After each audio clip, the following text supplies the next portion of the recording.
Shalom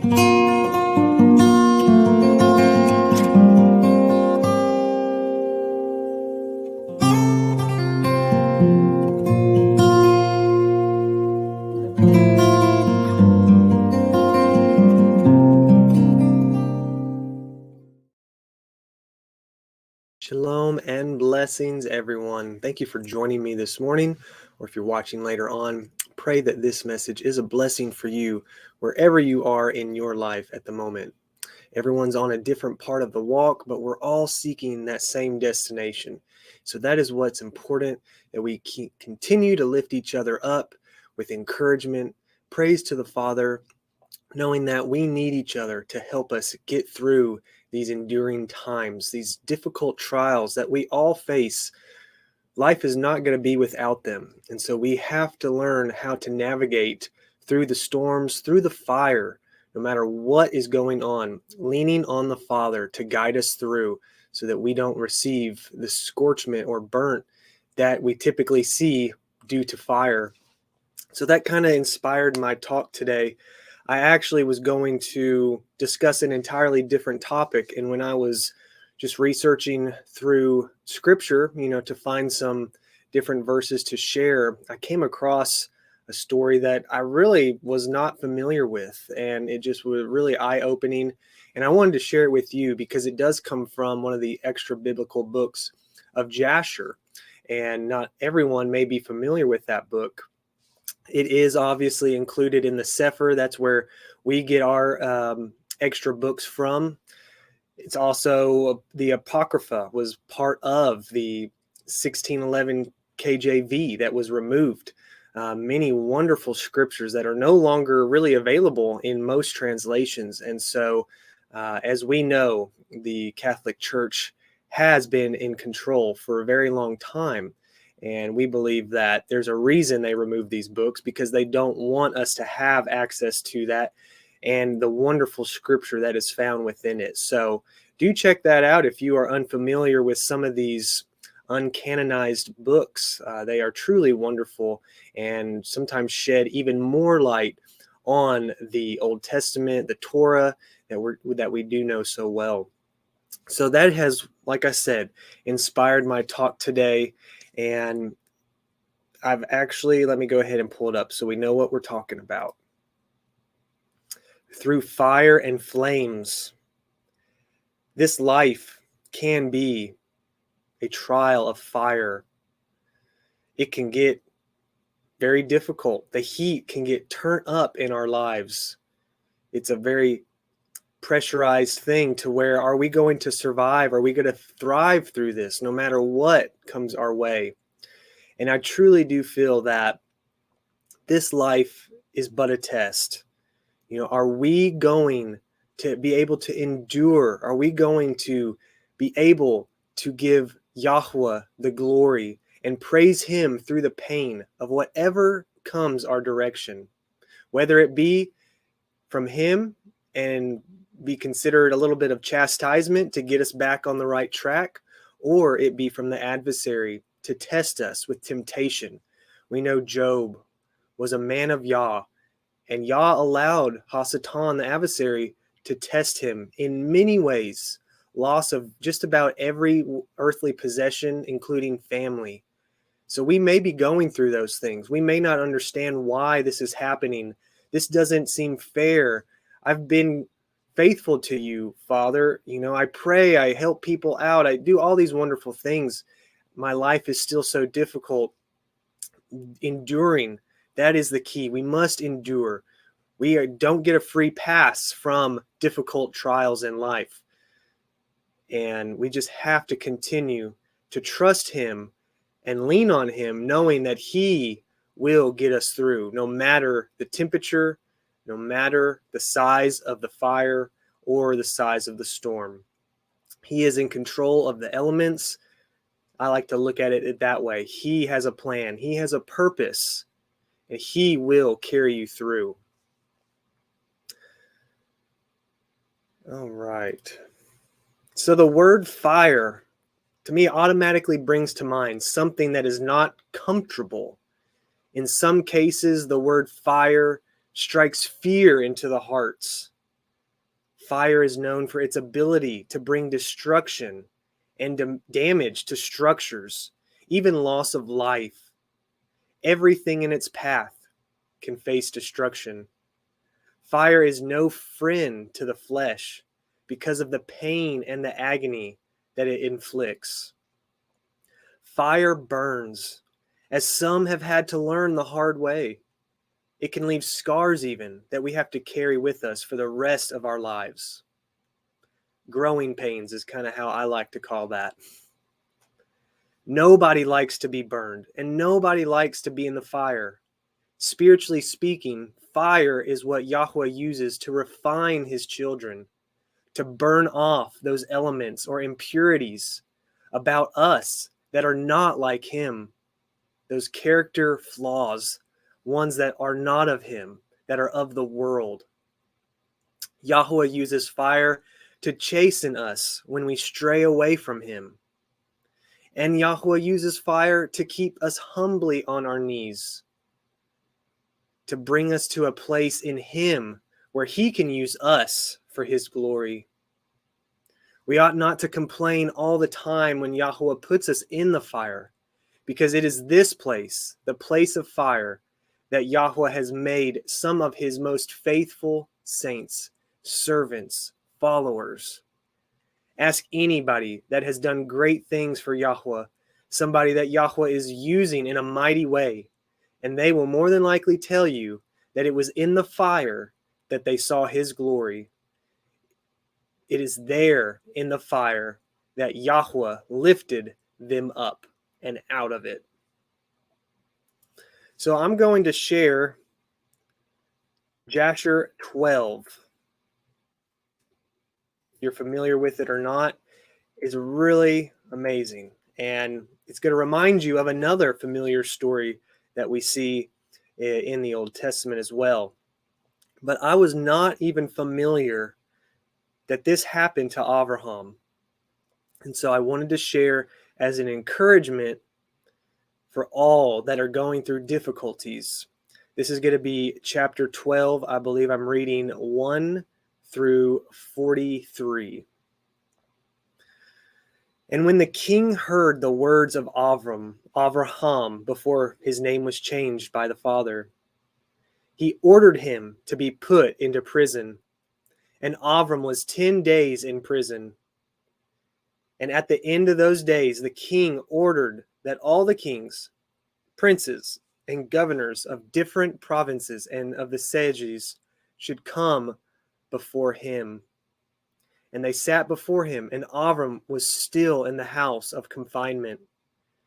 And the king said to the princes and sages, "Have you heard what Abram, the son of Terach, has done to his father? Thus has he done to him. And I ordered him to be brought before me, and thus he has spoken. His heart did not misgive him, neither did he stir in my presence. And behold, now he is confined in the prison. And therefore decide what judgment is due to this man who reviled the king, who spoke and did all the things that you heard." And they all answered the king, saying, "The man who reviles the king should be hanged upon a tree.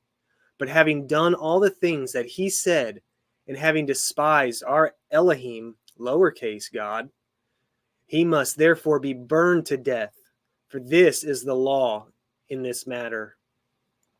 If it pleases the king to do this, let him order his servants to kindle a fire both night and day in your brick furnace, and then we will cast this man into it." And the king did so, and he commanded his servants that they should prepare a fire for 3 days and 3 nights in the king's furnace. Then the Kasdim and the king ordered them to take Abram from prison and bring him out to be burned. And all the king's servants, princes, Adanim, governors, and judges, all the inhabitants of the land, about 900,000 men, stood opposite the furnace to see Abram. And all the women and the little ones crowded upon the roofs and towers to see what was doing with Abraham. And they all stood together at a distance, and there was not a man left that did not come on that day to behold the scene. And when Abram was come, the conjurers of the king and the Sages saw Abram, and they cried out to the king, saying, Our sovereign Adonai, surely this is the man whom we know to have been the child at whose birth the great star swallowed the 4 stars, which we declared to the king now 50 years since. And behold, now his father has also transgressed your commands and mocked you by bringing you another child, which you did kill. And when the king heard their words, he was exceedingly wroth, and he ordered Ruach to be brought before him. And the king said, Have you heard what the conjurers have spoken? Now tell me truly, how did you? And if you shall speak truth, you shall be acquitted. Starting to sound familiar to another story we know. And seeing that the king's anger was so much kindled, Ruach said to the king, My Adonai and king, you have heard the truth, and what the Sages have spoken is right. And the king said, How could you do this thing, to transgress my orders, and to give me a child that you did not beget, and to take value for him? And Ruach answered the king, Because my tender feelings were excited for my son at that time, and I took a son of my handmaid, and I brought him to the king. And the king said, Who advised you to this? Tell me, do not hide aught from me, and then you shall not die. And Ruach was greatly terrified in the king's presence.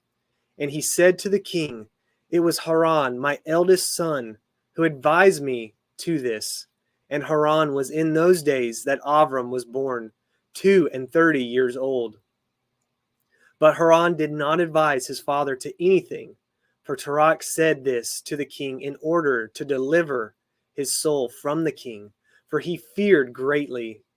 And the king said to Ruach, Haran your son, who advised you to this, shall die through fire with Abram, for the sentence of death is upon him for having rebelled against the king's desires in doing this thing. And Haran at that time felt inclined to follow the way of Abram, but he kept it within himself. And Haran said in his heart, Behold, now the king has seized Abram on account of these things which Abram did. And it shall come to pass that if Abram prevail over the king, I will follow him. But if the king prevail, I will go after the king. And when Ruach had spoken this to the king concerning Haran his son, the king ordered Haran to be seized with Abram. And they brought them both, Abram and Haran his brother, to cast them into the fire. And all the inhabitants of the land, and the king's servants and princes, and all the women and little ones were there, standing that day over them. And the king's servants took Abram and his brother, and they stripped them of all their clothes, excepting their lower garments, which were upon them. And they bound their hands and feet with linen cords. And the servants of the king lifted them up, and cast them both into the furnace. And yahuah loved Abram, and had compassion over him. And yahuah came down, and delivered Abram from the fire, and he was not burned. But all the cords which they bound him were burned. With Abram remained, and walked about in the fire. And Haran died when they had cast him into the fire, and he was burned to ashes, for his heart was not perfect with yahuah. And those men who cast him into the fire, the flame of the fire spread over them, and they burned, and 12 men of them died. And Abram walked in the midst of the fire 3 days and 3 nights.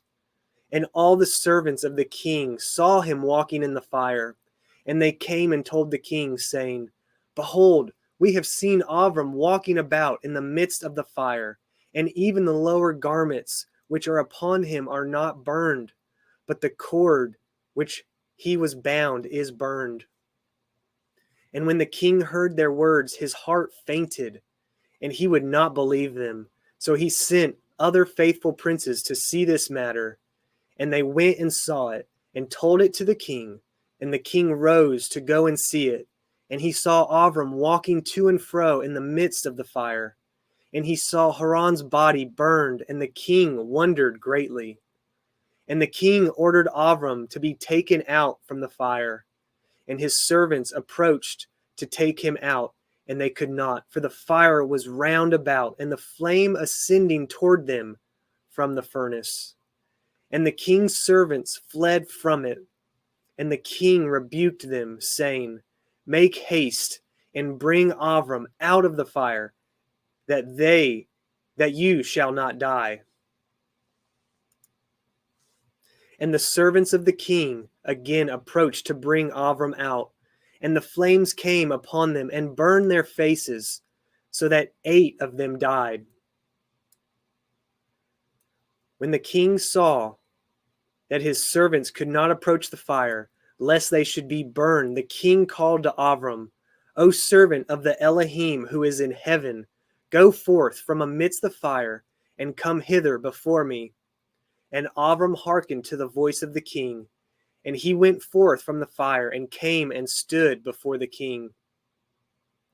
And when Avram came out, the king and all his servants saw Abraham coming before the king, with his lower garments upon him, for they were not burned, but the cord with which he was bound was burned.